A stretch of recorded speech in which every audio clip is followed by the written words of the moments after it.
Okay, so in this problem we have a really long cylinder, and this time we're given a non-uniform charge density rho, which is equal to 3r squared, and we want to find E when r is less than a. Okay, so we are going to first of all just pick a Gaussian surface, and it's going to have, it has to have dimensions, so it's going to have an area, it's going to have a radius, I should say, of r, and it will have length of L. Okay, so we want to find E when r is less than a. All right, so the first thing we need to do, so let's just write down Gauss's law. Always a good thing to start with. E dot dA equals Q enclosed over epsilon naught. Okay, the left side of the equation, you don't have to keep writing this out every time, but I do just to show you. It's technically three integrals, right?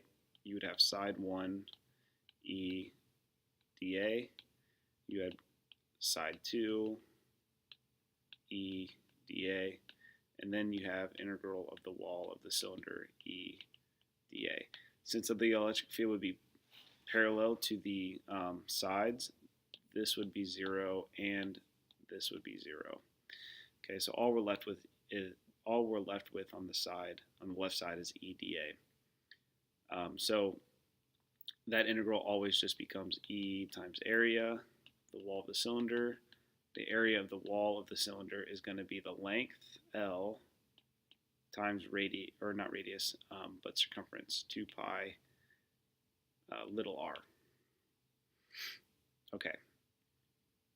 The right side of the equation, remember, we have to do this.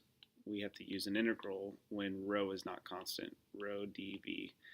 Okay, but this time we're not dealing with a sphere, we're dealing with a cylinder, so we need to know dV of a cylinder. Okay, again, there's a trick that a student showed me that we're going to use. It only works as long as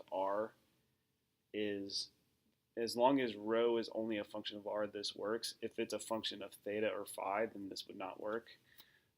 You would have to do a triple integral. But what we can use, or what we can start with, is a volume of a cylinder is equal to the area, so the area of the side, pi r squared, times the length of it. And then let's do dV by dr. Let's find the derivative with respect to r, and you would get 2 pi rl, which kind of looks like the area of the wall of the cylinder times the length. And then that means that dV, solving for dV, you would get 2 pi rl dr. Okay. So that's dV. So then for a cylinder where rho is a function of r only, we would have Q enclosed is integral rho of r times all of that stuff, 2 pi rl dr. So this is 4 cylinders.